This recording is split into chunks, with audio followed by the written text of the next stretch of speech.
Hello and welcome to a hurting Hawkeye Nation. This is Hawkcast, your Iowa football, basketball, and recruiting podcast brought to you by Go Iowa Awesome and Rivals.com. Still struggling possibly with that loss. There's obviously a ton of conjecture and talk about it on Twitter and, of course, our premium boards at iowa.rivals.com.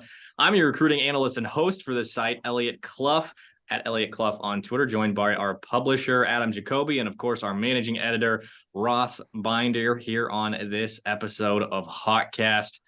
Hawkeyes fall 26-0 to Michigan in the Big Ten title game. Each of us wrote separate pieces, separate columns on the website, which you will be able to find in the description of this podcast. Of course, Adam being one of those. And Adam, we always start with you in these pods. Biggest takeaways from this loss to Michigan, and what are you thinking as Iowa moves into this like quasi off-season prep month before the bowl game where everybody's just kind of chilling for a month?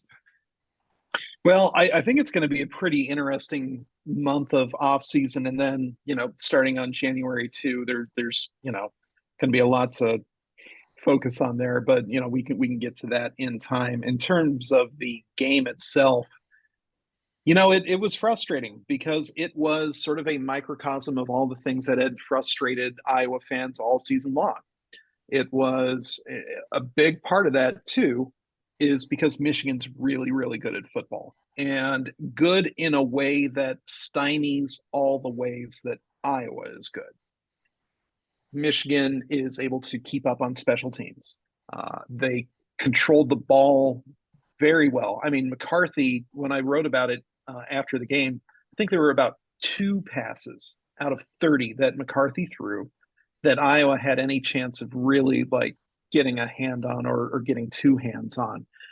Couldn't turn either of them into interceptions. One of them was just a bad bounce off the receiver's hands. The other one was a really bad bounce off of Nick Jackson's hands. But that was it after 30 passes. So much of it was just dink dunk, those like precise timing stop routes that you really can't throw unless you've got a 5-star QB. And my goodness, JJ McCarthy, that guy has every skill you would want out of a quarterback.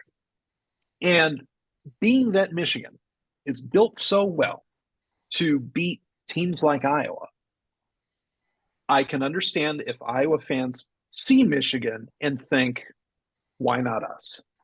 Why can't we have that? Right? Stylistically, pretty similar.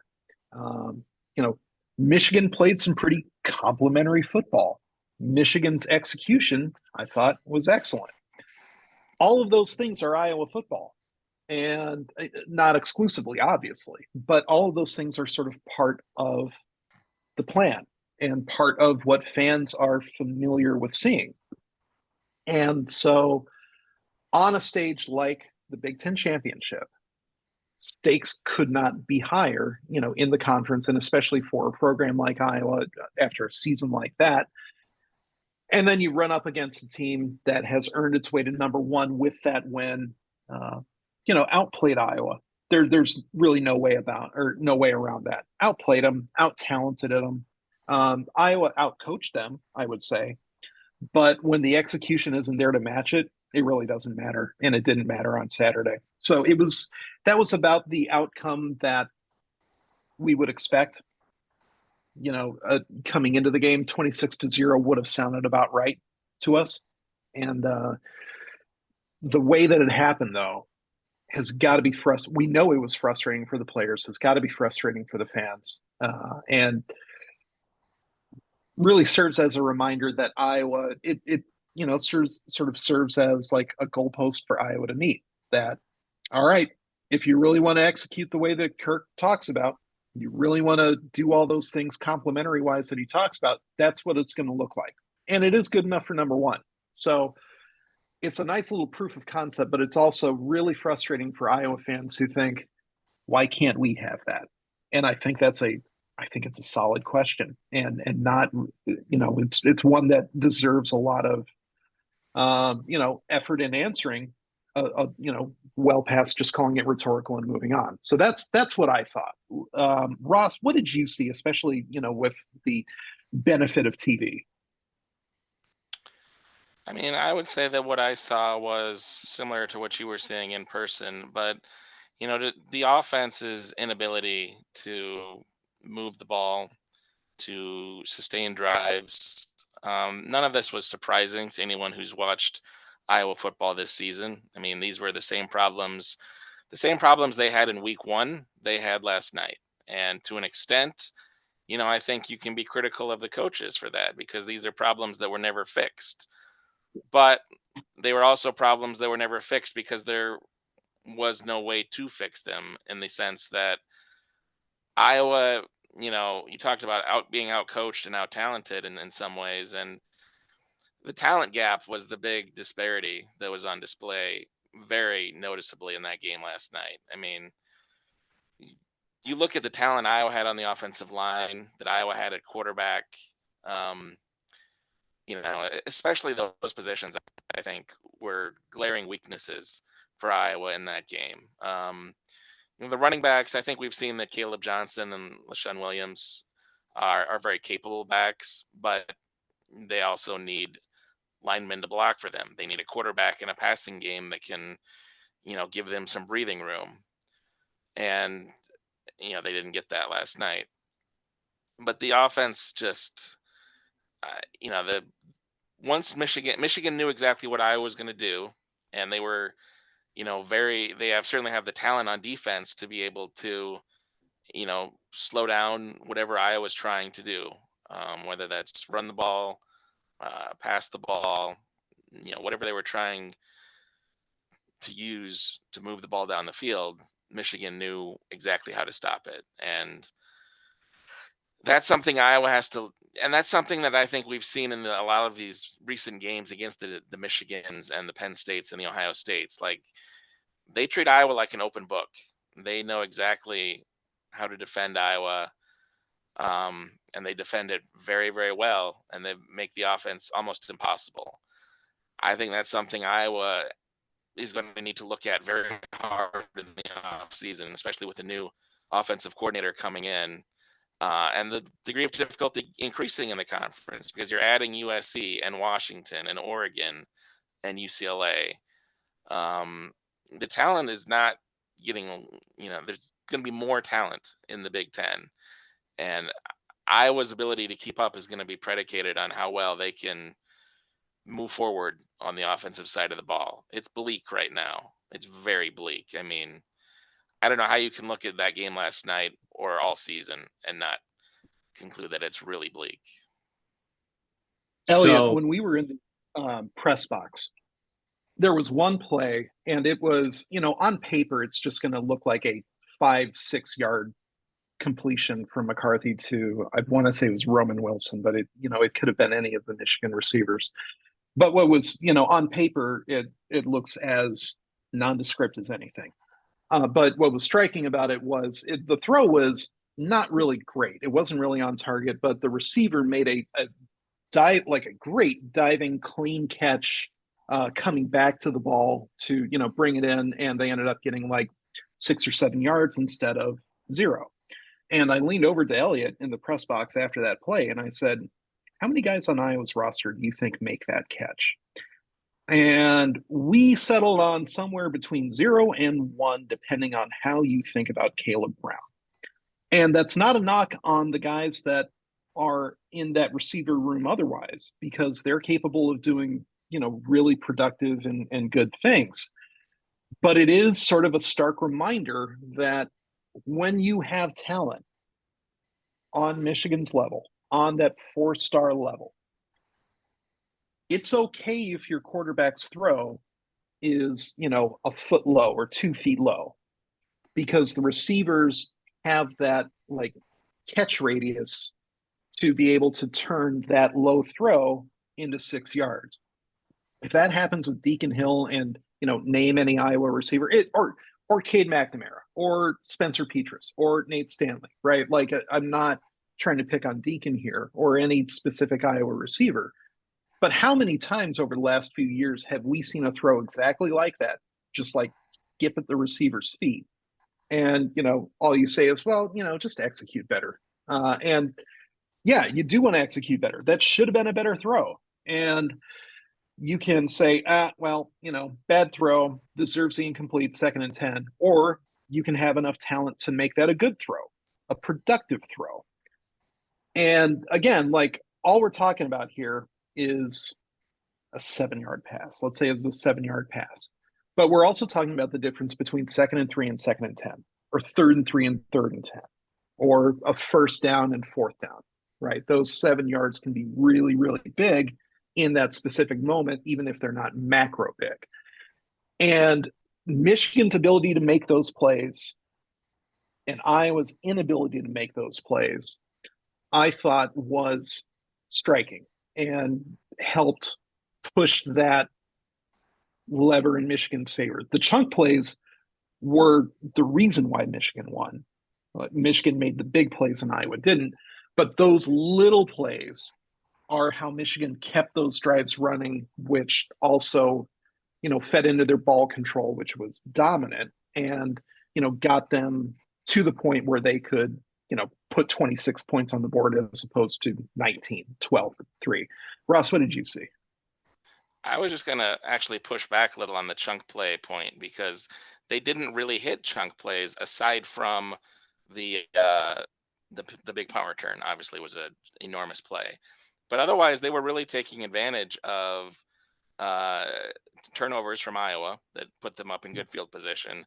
And, they had 4 field goals and only one of them involved the drive where they went longer than like 25, 30 yards, I think.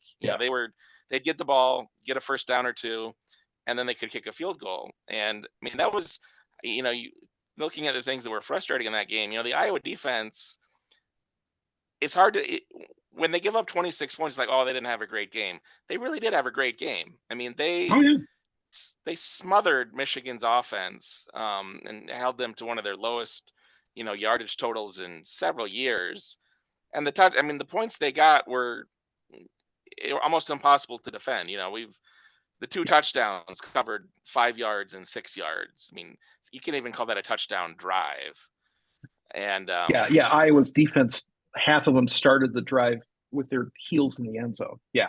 right. What are you going to do? Let me rephrase what I said. Not chunk play, but just big play, right? Like, not chunk yardage, but turnovers, like you mentioned, the punt return, like you mentioned, like the big game-changing plays that Iowa depends on 4 upsets like this. Michigan just made them all, and Iowa didn't. Yep, that's all.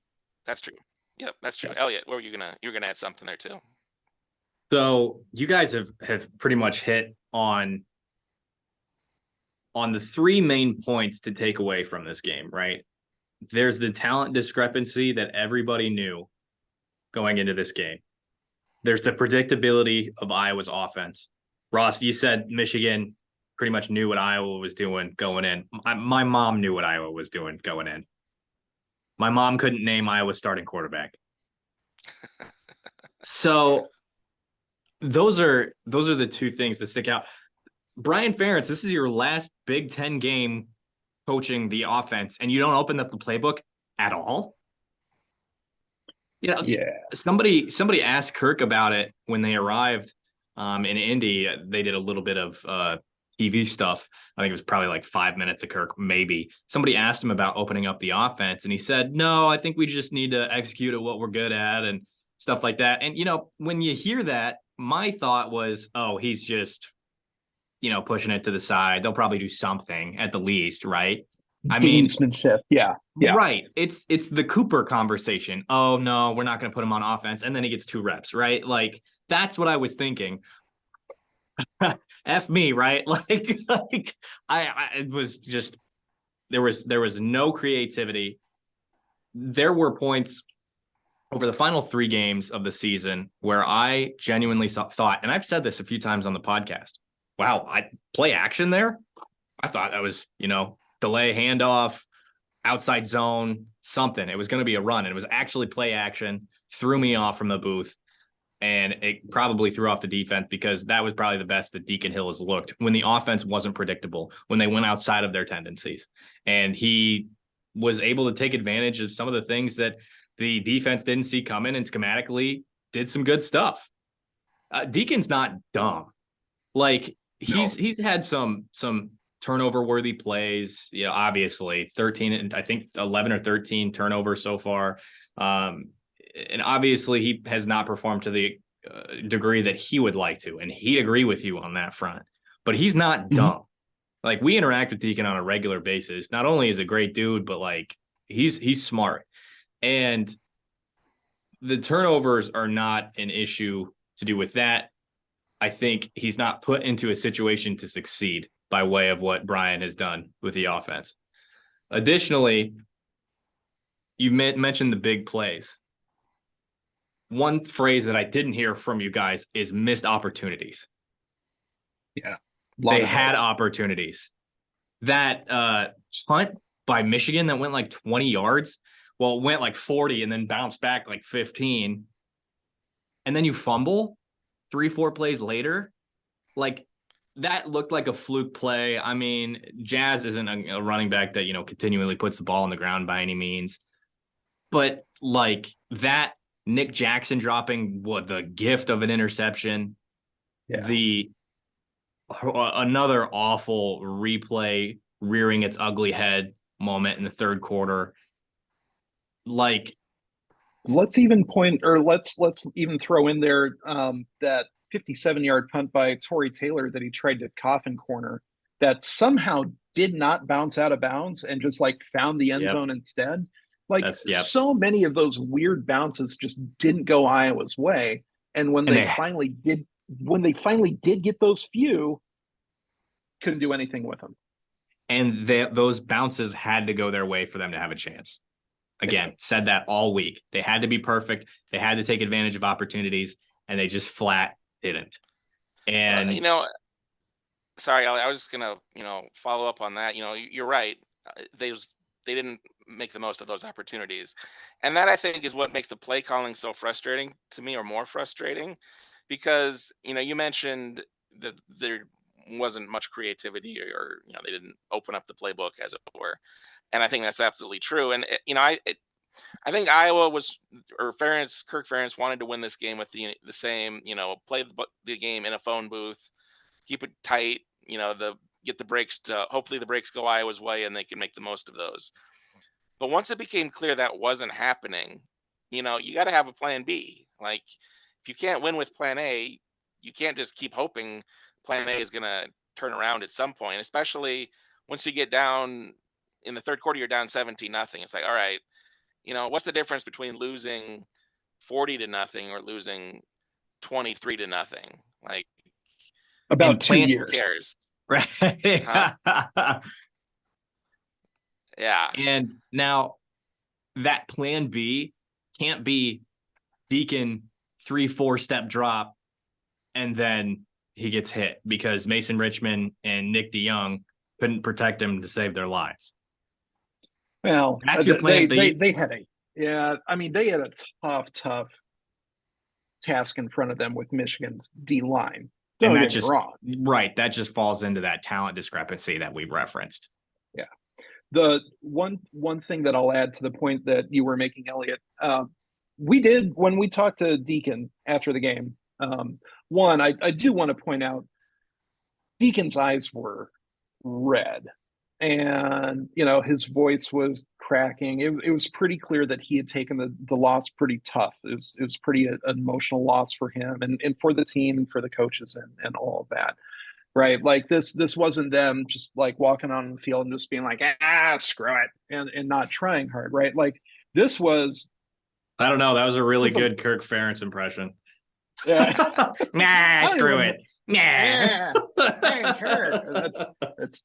I wasn't even trying to do an impression of him, but regardless, like this meant a whole lot to them, and they really believed walking into there that running that game plan would be successful for them, and a lot of things do have to go their way, and very few of them did. But one thing that when we talked to Deacon, we asked like, where were all the shots downfield? And we couched it in a slightly better way than that. But he said, there's a lot of underneath throws, and he basically said, yeah, that was the game plan, was just to get the ball out of my hands, so we didn't have pass rush on me as much, and we just wanted to get it in the receiver's hands, let them be in space, make one move, and hopefully get some yardage, right? So there was a thought to the game plan, right? There was a strategy. I don't think it was a good one. It didn't really challenge Michigan's defense, and some might argue that challenging them is sort of like challenging a tiger to a fist fight. But at some point, if you want to coach that scared, then just don't coach, right? Don't you can't coach scared of failure. And the fact that, and when we looked at the stats after the game, 2 attempts by Deacon Hill over 15 yards. I don't remember either of them. They were listed as both like incompletions over the middle of over 15 yards. 15. We're not talking about 30. We're not talking about 20. And we're not even talking about like the really tough 15 plus yard throws that are, to the corners. We're talking about middle, and against man coverage. Yeah. Yeah. Not even zone, like finding holes in the zone. Like that's not, they did run a little bit of zone, and Deacon said that threw him off a little bit. But I'm sorry, Adam, continue your point. Yeah. But well, to the larger point, it was a situation where their plan wasn't working. And like you said, no plan B. And when all you're doing is throwing short and not giving Michigan any reason to believe that deep throws are even coming. I mean, again, like when we were sitting in the press booth, how many times did I say, oh, there's no deep help on Caleb Brown's side or on Deontay Vines' side? Michigan, like whatever you're trying to do by throwing underneath and trying to get those one-on-ones, that is predicated on safeties being back. That is predicated on, 9 guys at most being within 10 yards of the line of scrimmage, and not all 11 of them thinking, all right, our point of attack is going to be as close to the line of scrimmage as possible. And when you can't make a defense fear or like have to cover the entire field, and Iowa just does not do that, you make their job so much easier. And the one last point that I'm going to make about making Michigan's job easier, it was either, I think it was Hawkeye Game Film or somebody like that on Twitter. I'm pretty sure it's Hawkeye Game Film, though, who I love reading, by the way. Everybody go follow Hawkeye Game Film if you do nothing else from this podcast. But he mentioned about halfway through the season that one of the things that Iowa does against like tougher teams or when the offense is having a tougher time, like getting moving, is they simplify the playbook. And it's like, all right, no more audibles, right? No more, we're just going to get back to the basics. You know who loves when offenses do that?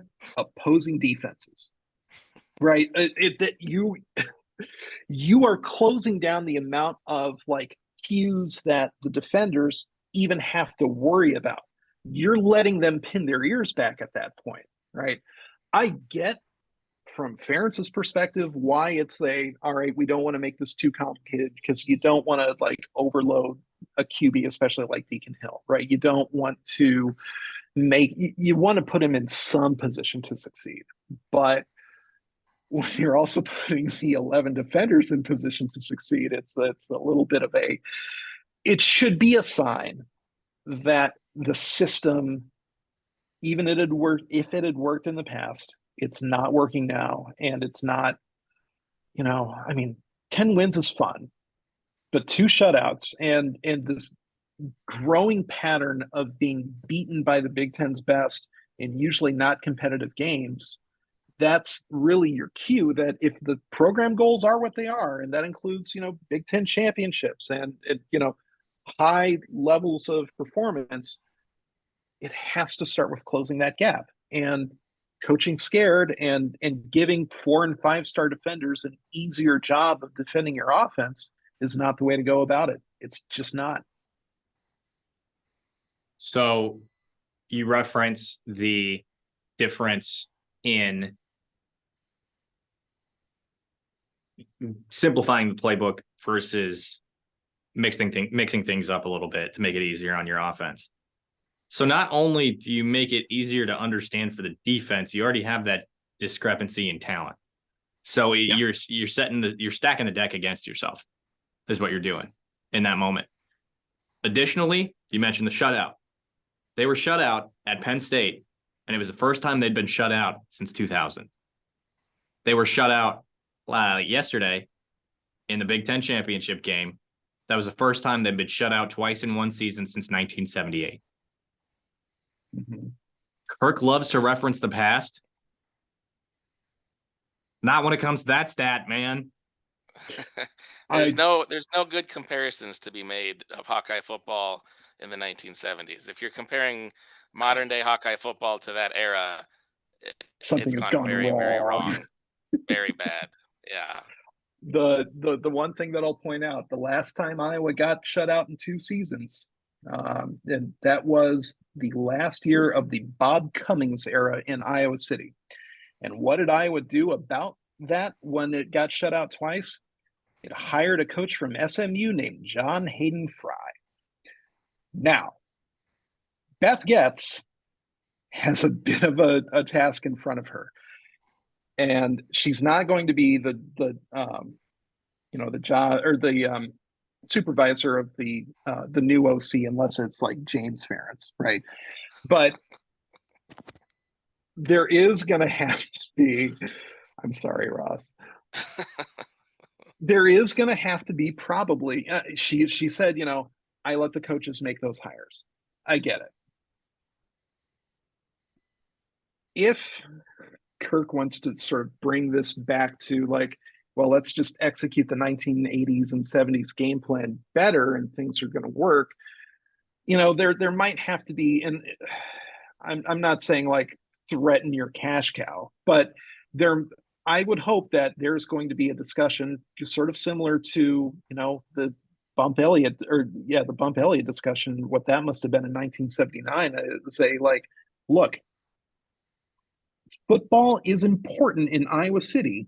We cannot let the Big Ten keep lapping us, or at the very least, we want to close that gap and get closer to championship level football. Iowa made the Big Ten championship and got drubbed, right? Last time Iowa played Penn State, shutout, drubbed. Last time Iowa played Ohio State, drubbed, right? That gap has to close. And whether you're beating Nebraska all the time or Purdue all the time or Minnesota all the time, except for this year, but there was a winning streak that I think it was 8-game winning streak that got snapped there. That's fine. That's great because that puts trophies in the room. And that is sort of the difference between, keeping fans in the building and not. But if the program goals are a Big Ten championship, they have to figure out how to compete with those teams and not just maybe things will go our way. Because that, the formula has worked, but it has stopped working too.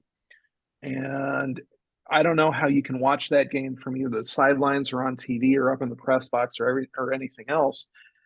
I don't know how you watch that and say, oh yeah, it was close. Like it was not competitive when Iowa had the ball. It was competitive when the defense was on the field to an extent.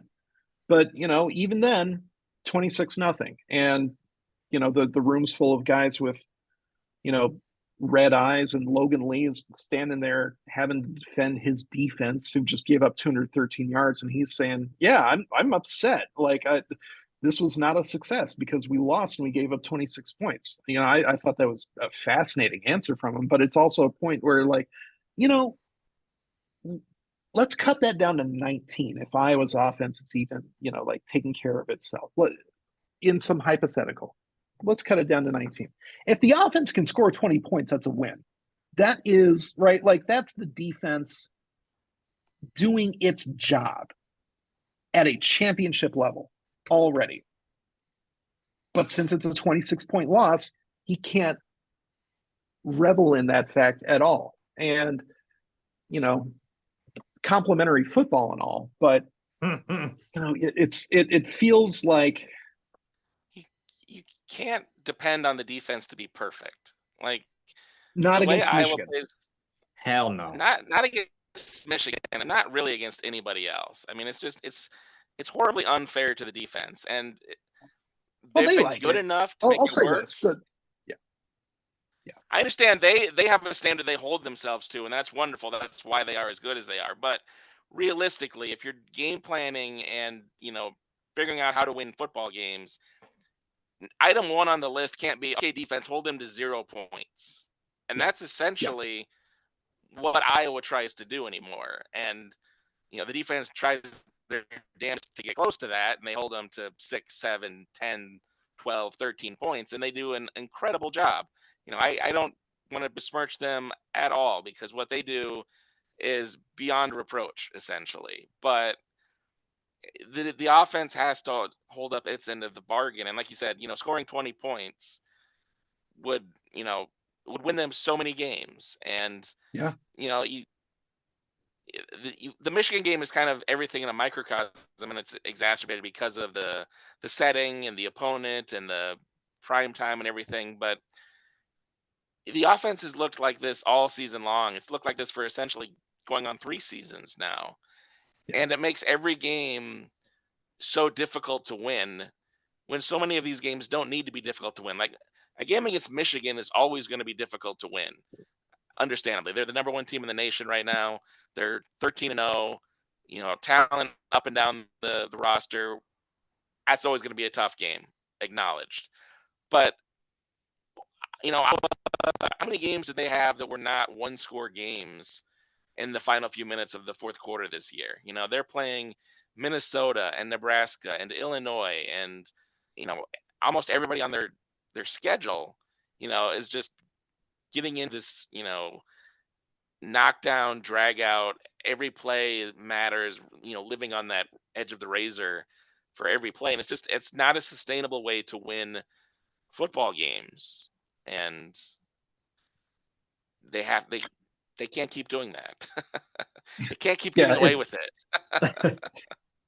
Yeah, it's sustainable until it's not, right? Yeah. Like they won 10 games, but everyone's like, what? They won't do that every year. And there's so many more years where if they do that, it's closer to a 2-win season or a 3-win season or a 4-win season. And those don't happen very often in Iowa City, but it is playing with fire, man. Especially after the death of the Big Ten West. Yeah. Especially. We're talking about scoring 20 points, all these other things. One point that I made last night in my article about the Iowa offense, they've averaged 16.6 points per game. So much for 25 points per game is the first thing I'll say.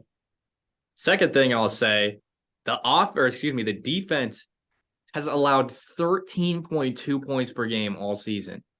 That includes the 31-0 loss, that 26-0 loss. They've allowed 13.2. That's 4th best in the country. Guess who they're behind? Michigan, Ohio State, and Penn State. Yeah. Of course, right? But then, one thing that has repeatedly been brought up and essentially been alluded to here is that if Iowa's offense was just average, that's all they have to be, average. Again, this is in my article last night. Auburn, who finished the season 6-6, had the 65th ranked offense out of 130 teams going into this weekend. This is prior to championship games this weekend. They averaged 27.2 points per game. Dead average, dead in the middle of all median. Is that the technical term of all the offenses in the country? I think that's technically right. 65th. Yep. And additionally, if I'm remembering my math correctly from last night, you take out the 41 points Iowa scored against Western Michigan, and that average of 16.6 drops to 14.5. In the grand scheme of numbers, that doesn't sound like a lot, but in scoring football points in the Big Ten West for Iowa, that's a shitload of points. Yeah. This, I hate to continue to beat the dead horse here because we've all said it. Everybody who's listening knows it. Something has to change. And I'll say this. Yeah, I've had conversations with some of my best friends where I can see clearly that something in their life is awry, isn't going the way it should be. And I wait to say something until I feel like I need to. I sat down with a buddy of mine the other day and I said, something needs to change. How long did I wait? Month? Couple months? Not 3 years. Not 3 years. And this hire is so ridiculously pivotal to how Kirk Ferentz ends his tenure in Iowa City. Now, we got a rough idea of who is that going to be recently in an article. You can check it out on iowa.rivals.com if you're a premium subscriber. If you're curious, I can tag that on or in the description of the podcast. If you are not a premium subscriber, you can do that today, iowa.rivals.com/subscribe. You can get a little bit of a hint at who that next coordinator will be for the Iowa offense. But man, does this come down to Kirk taking his hands off the offense? Or is it just simply who they hire as the next guy? Because to me, it's Kirk taking a step back, helping out with the offensive line, because that's his shtick, right? And obviously having input on the offense, but not having his hands on it, so to speak. Yeah, that was, going back in the history of the Hawkeye football program, or at the very least of the Kirk Ferentz era. At first it was Ken O'Keefe was the offensive coordinator, and people didn't like what he was doing. Then it was Greg Davis, and people really didn't like what he was doing. Then it was Brian Ferentz, and people really didn't like what he was doing. And there was this like through line of it's the same plays. There's going to be some differences in terms of like, oh, this was his inside zone or outside zone, or they at the first they were doing more like assignment blocking. So it's not as if the playbook isn't the exact same as 1999. There were not a whole lot of like empty sets that Kirk was running with Kyle McCann at quarterback, or even Brad Banks for that matter. And some of that had to do with the fact that Fred Russell was in that backfield too. But to the larger point, the offense has changed.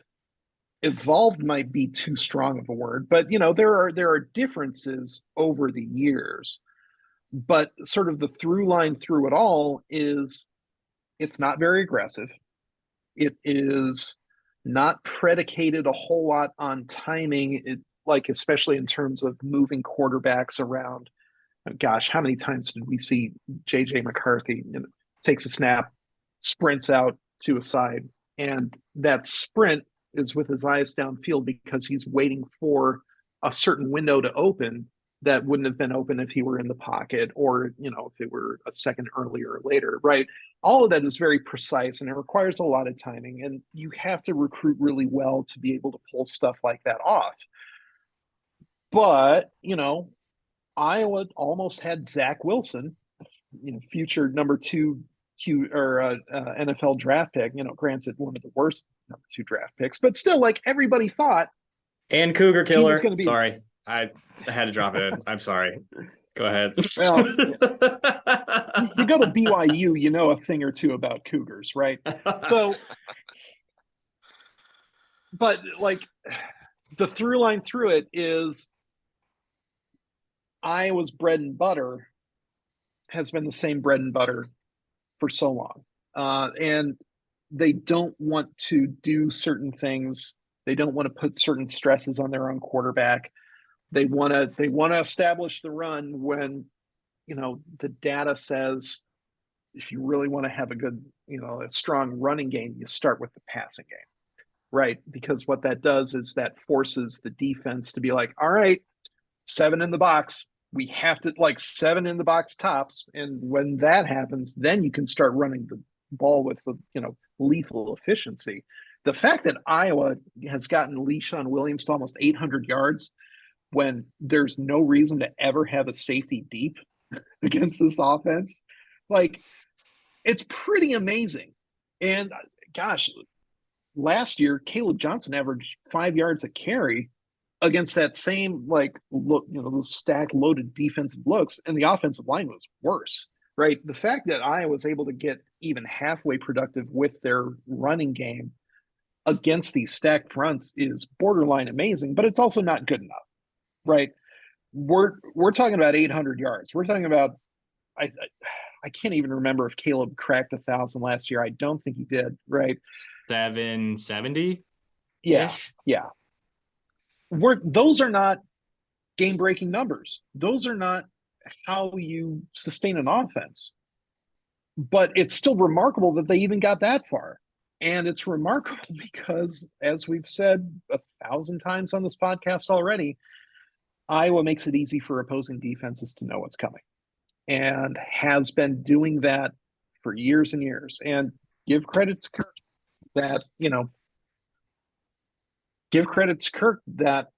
they still keep winning 60, 70% of their games, I guess, but it does not have to be this difficult. It really doesn't. And if by some magic, Kirk really does take his hands off the offense, puts in somebody who really knows how to develop that downfield passing game, because we've never really seen it from Iowa's offense. I think the last time a really good downfield passing game was in there was when, Ken O'Keefe was still calling plays. That little stretch from Brad Banks 02, Chandler in 03 was not a great deep passer, but Drew Tate 04, 05, he was hurt in 06. 05 was probably the last time Iowa had a really lethal downfield passing game. I guess they did have DJK and Marvin McNutt. Yeah, I was going to say Stanzi and those two was a very potent. But even then, game. But even then, we're talking about that's almost 15 years ago. Exactly. And Eliot, if you want to step in on somebody to have something change, like, you wait maybe a month, you wait maybe 2 months, you don't wait 3 years, and you certainly don't wait 15. So there's got to be something that brings Iowa's downfield passing game into the 21st century. I almost said 20th. It's not that rough yet, but there's got to be something that brings it into the century where all these players had actually been born. And it's not there yet. And every defensive coordinator that they face, or 90% of them, especially the ones with the talent to match up with Iowa, 1 to 85, they all know, like, this is a crossword puzzle they've all solved already. Like, I wonder what goes in here. Like, it's not a challenge for them. And he keeps getting away with it. Like you guys said, Kirk Ferentz keeps winning these games until he doesn't. He wins 10 games, but once those advantages that he likes to enjoy run up against some real challenges, it gets ugly quick. And they've got to figure out how to bridge that gap. Otherwise, this is a script that we're going to keep seeing over and over and over, and we're going to see the upset script less and less and less. So, a couple things on that. 15 years ago, I was 12. If we're talking about our best friends, I think my best friend when I was 12, I don't talk to him anymore. I don't even know what he's doing. I think he's married. Couldn't tell you. Didn't like him in high school. So, there you go. And then when we're talking about moving forward, we're talking about this grand scheme things. Another point that I made in the article is that,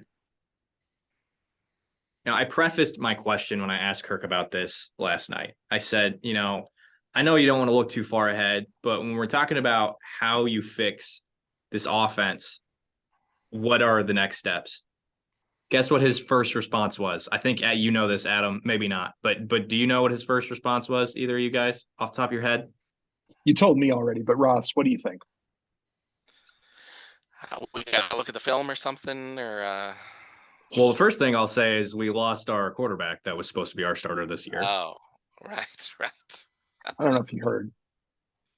So, Whoa, breaking news. Right. What I think of here is like a lot of people take issue with that type of statement. And I do too, to a degree. One thing you can't say about Kirk is that you can't say that he doesn't go to bat for his players, right? Mm-hmm. Like he wants to defend his players. That is like the utmost priority for him when he is in pressers. He will almost not say anything negative about Deacon Hill if you need any point to illustrate what I'm saying there. And other than we need to stop turning the ball over. But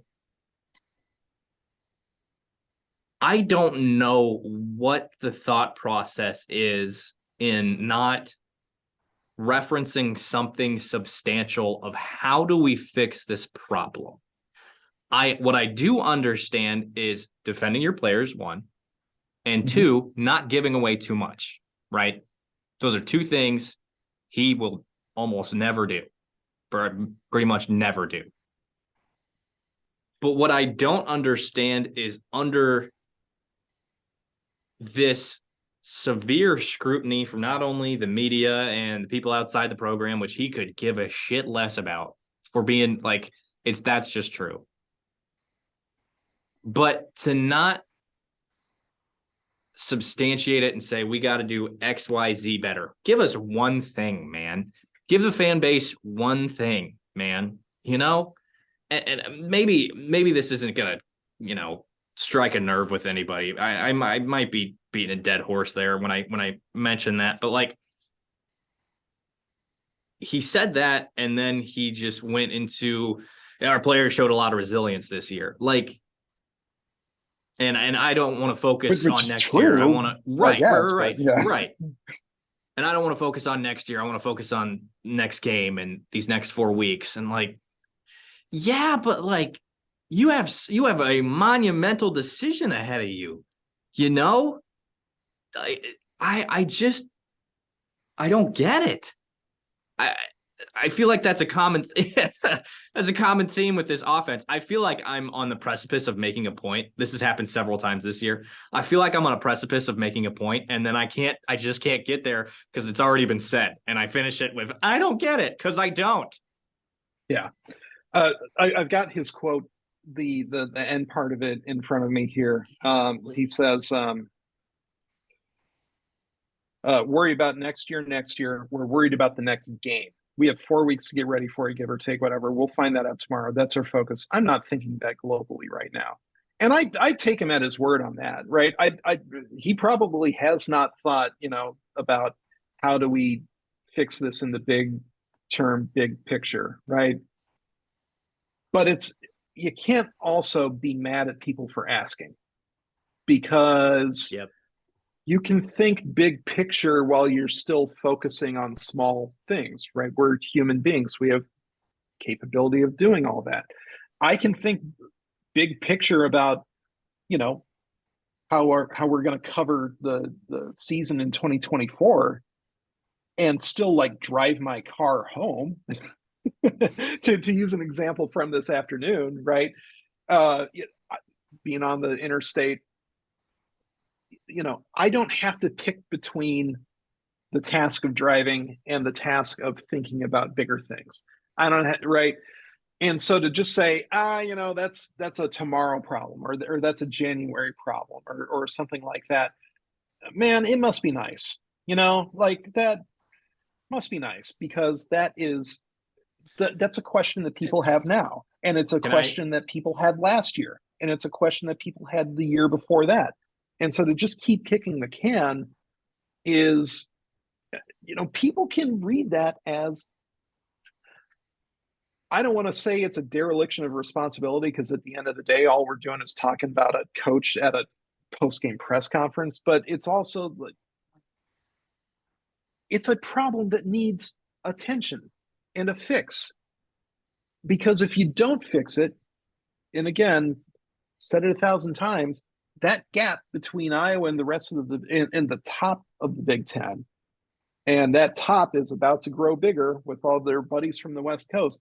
That gap's just only going to increase. And, it's you can say worry about next year, but I have a feeling Kirk Ferentz is worried about a lot of next years in current years over the years.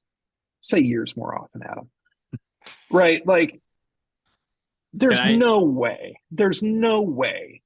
that he hasn't thought about this in the big picture. And it's sort of a bummer that he is playing this one close to the vest. And because I just don't think it serves anything. Eliot, sorry. Let me make this point, and then I'll get off to you, Ross, because this is going to be very quick.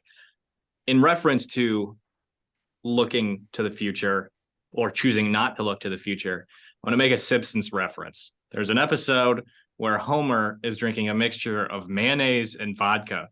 And I think his wife, I can't remember her, Marge says, like, Homer, you should stop doing that. You're going to feel awful. And Homer goes, that's a problem for tomorrow, Homer. I'd sure hate to be that guy. Yeah, like, that's kind of what we're doing here. Okay, the Ross, mayonnaise and water, the mayonnaise and vodka offense right here. There's a lot of mayo in this offense. I know that for sure. I was just, to Adam's point about kicking the can, it's kicking the can until he no longer has to answer that question, which is when the season's over. He doesn't want to, he's not going to say anything now. And as soon as January rolls around and after the bowl game, he doesn't have to talk to anybody for several months at that point. So, it's just it's avoidance is all it is. And Adam's right. Like, it's something that needs, an actual formal acknowledgement. And, he's not going to tell us his exact plans, obviously, but no, some sense that, we acknowledge that, this is something that needs to get fixed. We are going to, we are working on it. We have plans to do something, et cetera. Like, that's what people want to hear, I think. And this whole, we're not even thinking about that. We're thinking about, the opponent we don't even know 4 weeks from now. That's the focus of our attention. It's like, you can't spend you haven't thought at all about how to fix the offense that's been terrible for the last 13, 14 weeks. That hasn't come into your thought process at all over the last 3 months. Come on. Nobody believes that. One of the things that is a blessing and a curse about Kirk Ferentz is his intransigence. He gets stubborn. He digs his heels in on the things that he believes are correct and continue to be correct. That is, sort of the reason why he's been in Iowa City for 25, or as he'll tell you, 34 years. It's the reason why Phil Parker's been with him all this time. It's the reason why assistant coaches, we know that they've gotten a lot of attention from bigger programs. And I'm not even talking about Gus Johnson and USC and that crap. There have been offers, like bigger programs with a lot more money have come for Iowa's, two of the coordinators at the very least. And so the fact that, God, I lost my train of thought. We'll pause this one here. What was the point I was making? Oh yeah, his intransigence. Thank you, Adam. So the fact that he gets his heels dug in is the reason why he's been around for so long and why he gets the mantle of Dean of the Big Ten coaches. But it also means that things like this, where the football that he understands starts to get outdated, right? It starts to get solved by other teams. The more people start to bring that up and be like, gosh, how many times have we gotten a dismissive answer out of him whenever anybody brings up the spread offense or anything about it? And, some of that dismissiveness has sort of served him well, because look what Iowa did to Wisconsin. Look what the rest of the Big Ten did to Wisconsin. And everyone was in love with the fact that Wisconsin implemented the spread. And 19th ranked to start the year, my ass. Yeah. Golly. That's probably exactly what Paul Christ said too. The but it serves him well at times, and he's got the record to back it up, and he's on the precipice of the College Football Hall of Fame. At the very least, he is, and somewhere between an anachronism and a unicorn in terms of what college football coaches are today.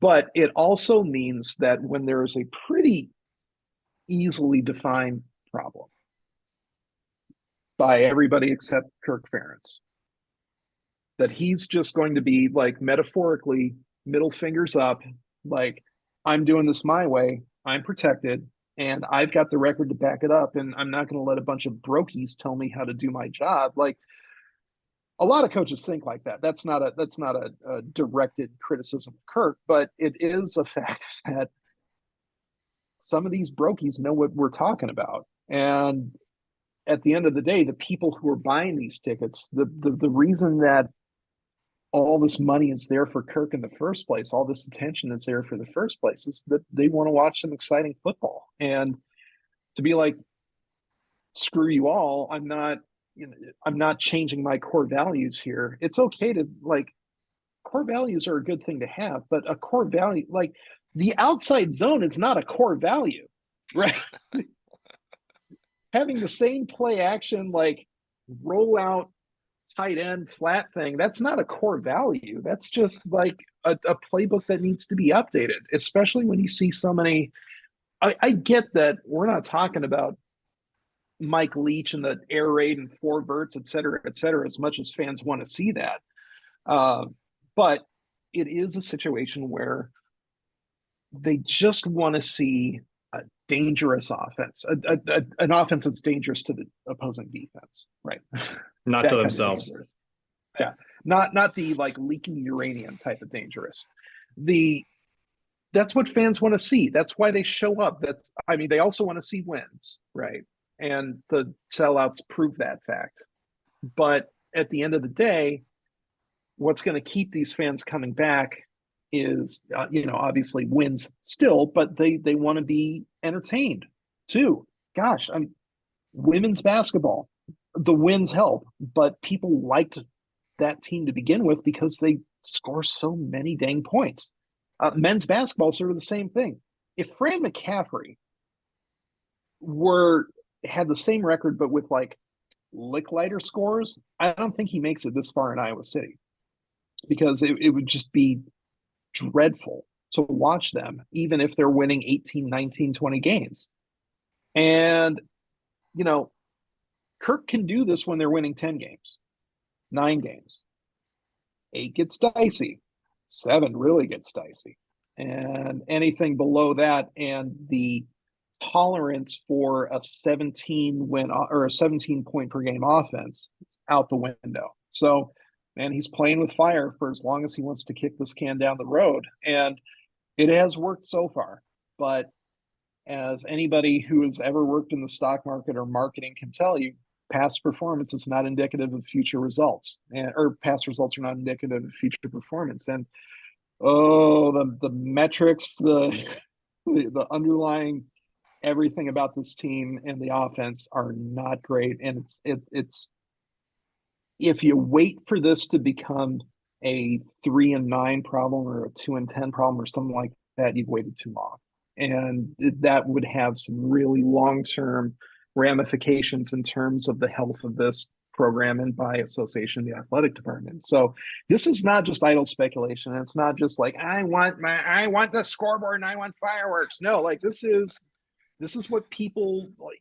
Giving people what they want to see has a material benefit to the athletic department and to the way that people see your program and to your recruiting, frankly, right?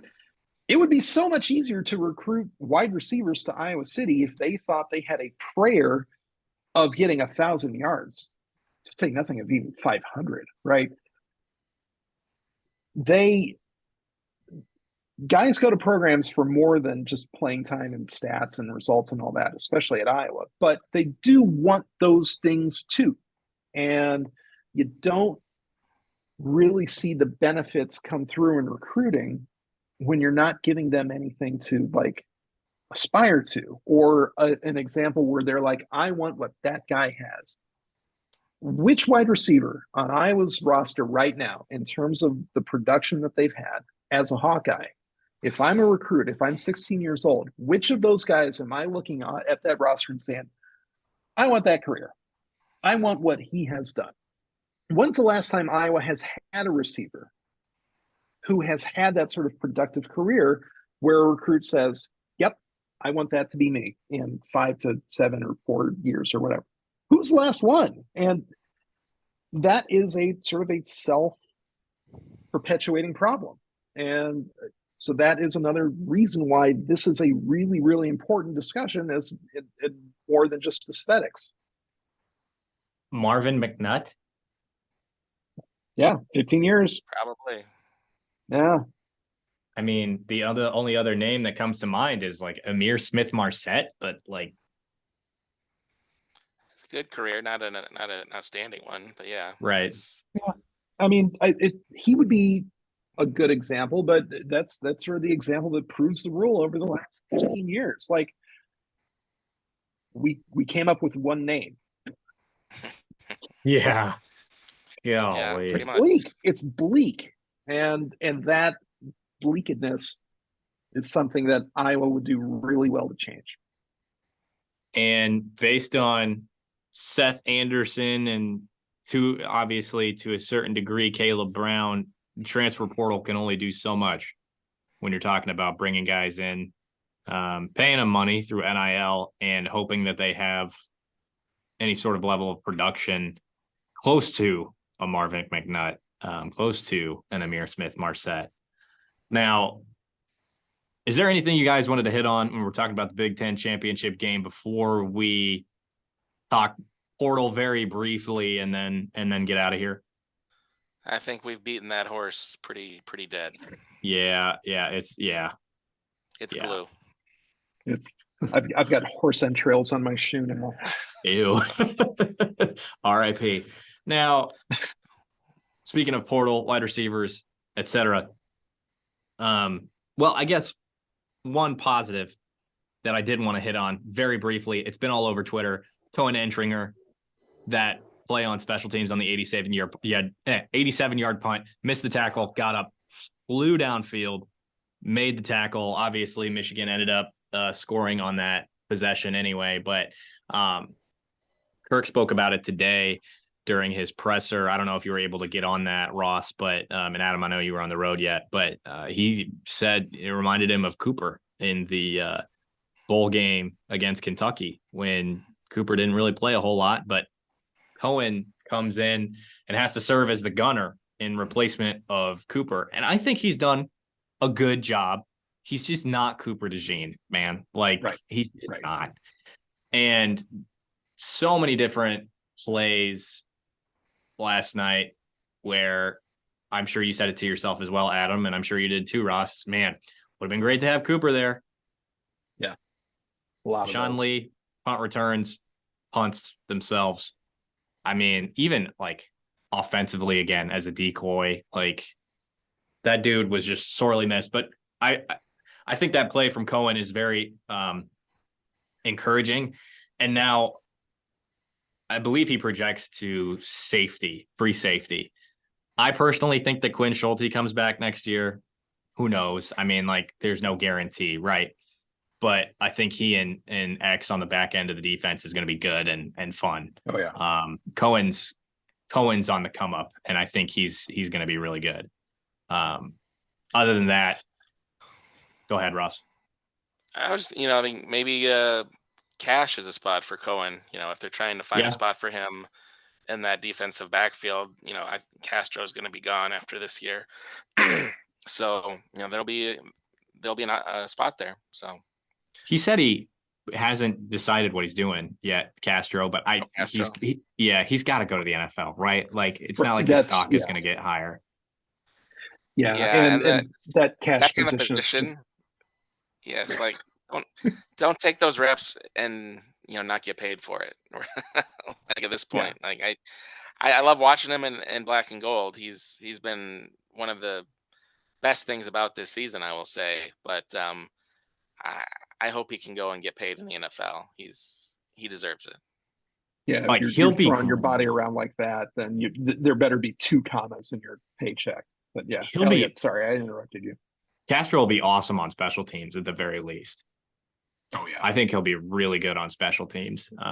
Who knows if he's a starting safety, corner, or whatever, but he's been great this season in that cash position. Now, did you have something you wanted to add, Adam?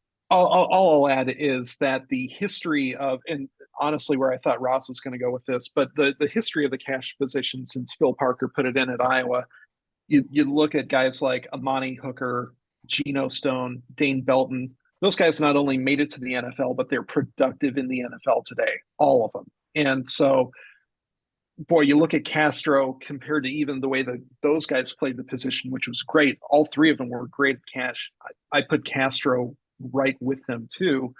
And unless there's something awful about how he projects to the NFL, and I don't know what it would be, because he certainly seems fast enough. He seems big enough. He seems strong enough. Like he can hit.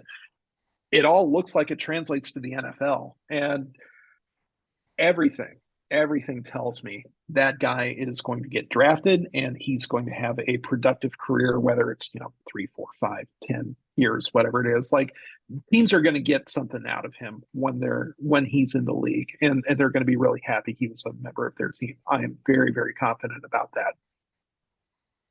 Okay, so talking portal now. Portal opens. Well, if you're listening on YouTube as I post this, I usually post the YouTube feed first. Tomorrow, if you're listening on podcasts, today, as in Monday, or you might be listening to it on YouTube on Monday as well. I don't know your life. Anyway.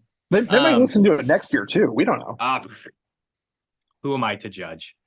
And so, with that said, if you are listening or watching on YouTube, hit that subscribe button, drop a like, drop a comment, anything you're thinking that Iowa maybe could have done differently in that Big Ten championship game, who they should go after in the portal, who you think is going to enter the portal that hasn't already. With that said, Brendan Diaz-Fernandez is the first Iowa Hawkeye to announce that he will enter the transfer portal. He hasn't yet because only grad transfers can enter already. But tomorrow will be the date that you can officially enter, start hearing from schools, etc. And backup DB started the year on the 2 deeps. If I remember right, he was definitely on the 2 deeps at one point or another throughout the year. Ultimately replaced by John Nestor, and I think on special teams as well. But Diaz-Fernandez did play in all 13 games, so he did see the field one way or another. 4 years in Iowa City, still has 3 years of eligibility left, only 2 tackles. So he's a guy that, I don't know, may have seen some time in the future, but he'll be headed elsewhere, probably the FCS, probably G5, something like that, just because of the lack of reps. But wish him all the best. Secondarily, Spencer Petras commits tonight. He's headed to Utah State. A similar situation. Did you not see that yet, Adam? No. Well, good for him. I'll say that. Yeah. Yep. Yeah. So we didn't write anything on the site because we don't really write stuff when guys commit out of the portal unless it's something huge. But from Iowa anyway. But he's headed to Utah State for his final year. No shame in heading out to Utah for a year. Imagine that he'll be out there for the spring and then of course into the fall and then move on with a great start to his coaching career. Other than that, quick, we'll make this quick. Obviously, it's going to be dependent on who leaves for the NFL and who leaves in the portal. What positions, we'll just say three positions do you think Iowa should go after in the portal based on what we know right now? I'll start. Go, Ross, you go. Offensive line, wide receiver, and I will say linebacker are my 3. So, same thing as last year. Almost. Yeah, well, I mean, wide receiver, I mean, they just need more guys there. I think we've seen it. I mean, we can argue about the scheme and the X's and O's, and that's a big part of it, but they also just need more capable bodies at that position. Offensive line, I think, and unless some guys are going to make some big jumps this offseason, they need guys that can contribute at a Big Ten level, because the offensive line has been a real weakness. It was better this year, certainly more so at sometimes and other times, but in that Big Ten title game, there was just some problems with that unit, and if they can try to upgrade that through the portal, I think that would make sense. Linebacker, I mean, they look like they're going to lose Higgins and Nick Jackson both, I believe. So, And Kyler those Fisher. are big holes. Yep, that is true. And Kyler Fisher. I know they have a lot of young linebackers that haven't played a whole lot. So, hopefully they can, step in and step up. But, linebacker is also a tough spot with that much youth, that you want someone that kind of knows what they're doing, I think. So if they can get a veteran guy in there, I think that would really help. Eliot, you were excited about something. Well, maybe not excited might not be the right phrase for what I'm about to say. So you lose Nick Jackson, Jay Higgins, Kyler Fisher, and Sebastian Castro. Yeah. Oh, a lot of hitting leaving. Oh, Adam. The Iowa defense, kind of a donut. The middle is gone. Right. Adam, three positions you're looking at in the portal for Iowa. Yeah, I think Ross's list was pretty bang on. The one thing that I'll add is defensive tackle. Noah Shannon obviously not going to be back there, and they've got Y.A. Black. They like him. Ontario Thompson, Pittman is do going to be in that believe mix. Y.A. might be leaving for the NFL. Oh, that makes sense. Yeah, I wasn't sure if he was going to use his. So that just furthers your point. Yeah. But Pittman has some growth potential there. Graves, obviously, I didn't see as much out of Graves this season as I thought I would, and some of that just has to do with the fact that Logan Lee and Y.A. Black, especially in the back half of the season, were so reliable. But Logan's leaving, and that is an enormous. The fact that the defensive line is losing Logan Lee and Noah Shannon off that, like, there are so many programs that would be freaking out about what they're going to do at defensive tackle with losses like that coming. Now, again, they've got Aaron Graves, they've got Pittman, they've got Terrio. Not a whole lot outside of that.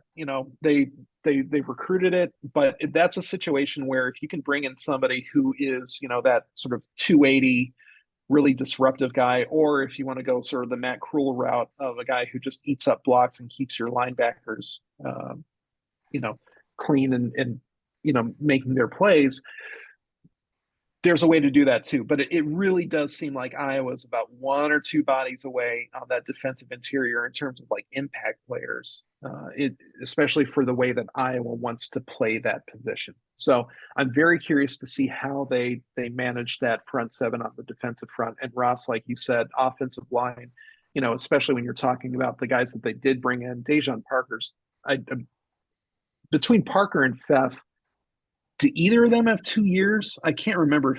No. If at most one of them. Yeah, I didn't think so. Yeah. So like those are guys that were helpful. Kirk was asked about Dejon potentially being able to get a medical red shirt, and he said he didn't think so. So I guess maybe there's like a 10% chance of Dejon coming back. But I mean, he didn't get reps this year, even when Jennings was down. You blame that on injuries too. You could do that. He was out for pretty much all of spring, but yeah. Is there anything else you wanted to add there, Adam? Well, just that, the fact that the guys that they brought in are already leaving meant that, what had been a short-term fix for this season, which was very beneficial. Like that offensive line without Rusty Pfeff would have been rough. But it does mean that task is right there in front of them again. So I do expect some movement on that front there too. And Ross, like you said, it is an opportunity for some of these younger guys to make that step up. Someone's just got to do it. Someone's just got to do it. And we've seen a few like younger names in the two deeps. I think how those guys, especially guys like Pieper, I hope it's pronounced like that. Piper. Yes. Thank you. Like that, this is a really nice situation for him to, make that step up, but the opportunity is there. And if they're not seeing it in a way that's really going to help this offense make that leap, boy, if I'm an offensive lineman and I'm looking at the portal and Iowa opens up, I'm thinking at the very least, like, all right, it's an opportunity. And like it's a Big Ten, it's a Power Five, and but I know they're gonna need me. So it would be attractive in some ways. So I'm very curious to see how that shakes out. You mentioned the defensive tackle spot. I think Aaron Graves and Ontario Thompson at the 1 and the 3 tech. Disruptive. Yes. Talk about explosion. Talk about athleticism. That would be really fun. Now, I definitely agree with you. I mean, like, who's after Pittman? Like Maddox, Borcherding, Johnson, who's a freshman this year? I don't think so. I don't think he's ready. And you can't bring in a true freshman who's fresh out of high school to come in and think they'll compete right away at that defensive tackle spot. That's just completely unrealistic. Devin Kennedy, who even gained 50 pounds this year coming in from Arizona, I don't think so. Sorry, guys. It's just so difficult when you're young at that position and you need to put on weight. Now, totally agree with all the positions you mentioned. O-line, you lose Dejon Parker, which is depth. Rusty Feth, Nick DeYoung's done. Is that it?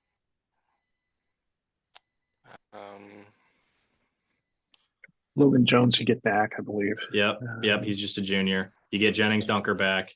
You get Bo you Stevens get Colby back. Yep. You get Colby back. Too, isn't he? Who? Yep. Richmond. Yep. Mason? Yep.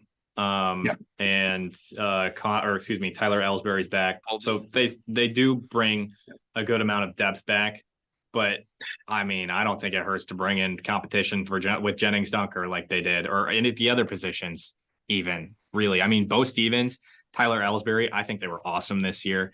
You got to bring in more depth for the offensive line. You just gotta.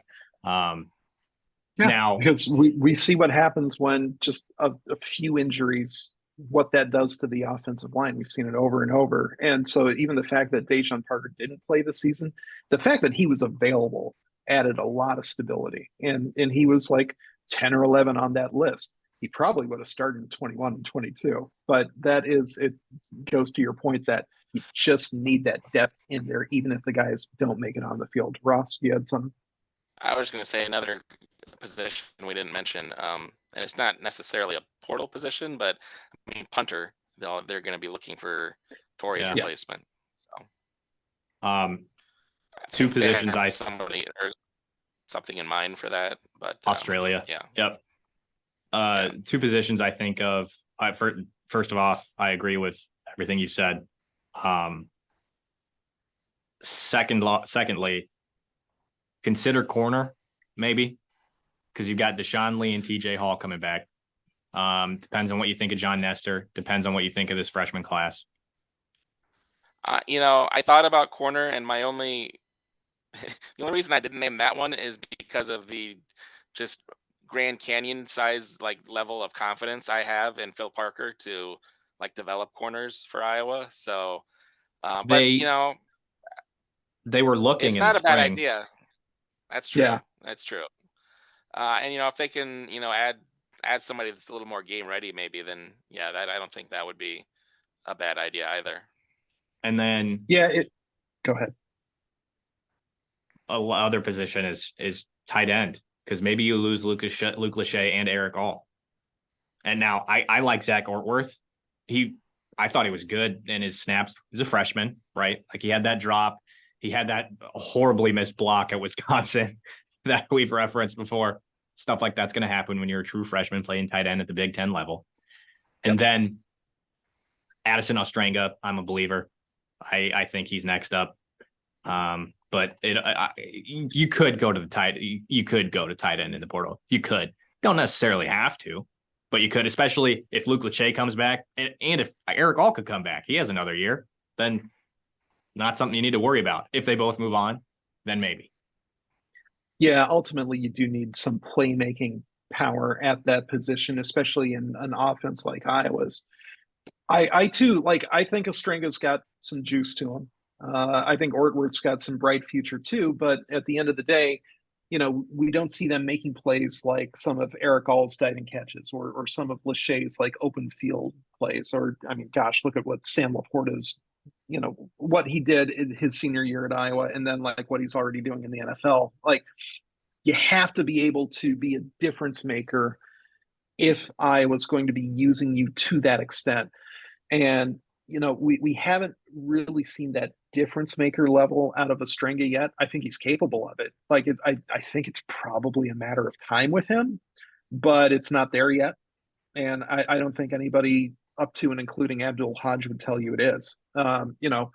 So that's a situation where if Lachey and All aren't there, absolutely agree. You got to look at tight end, and not just like a guy, not the Seth Anderson of tight ends. And that's not a knock on Seth Anderson, but you need that, like, you want more of a Nick Jackson tight end.